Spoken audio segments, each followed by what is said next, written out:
सुशिक्षित लोकांसाठी एक कविता लिहिली मी, जे सायबरमध्ये फसणाऱ्यांची जी संख्या आहे ती सुशिक्षित लोकांची जास्त आहे, जी लिहिता वाचता येत असून अडाण्यासारखी वागावं लागली आहे. म्हणून मी शिकलेल्या अडाणी ही कविता लिहिली, ती तुमच्या पुढे सादर करतो. आता एक नवीन पिढी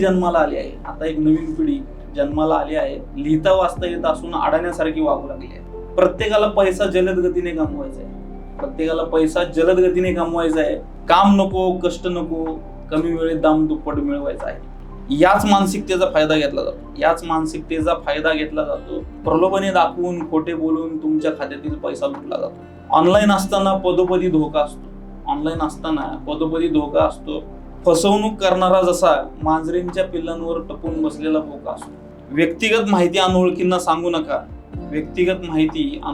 सांगू नका. दीड दमडीच्या फायद्यासाठी सुशिक्षित असूनही अडाण्यासारखे वागू नका. आमिषाला बळी पडू नका. ओटीपी शेअर करू नका. आणि कष्टानेच लक्ष्मी घरी येते. आयत्या पिठावर रेघोट्या ओढू नका. धन्यवाद.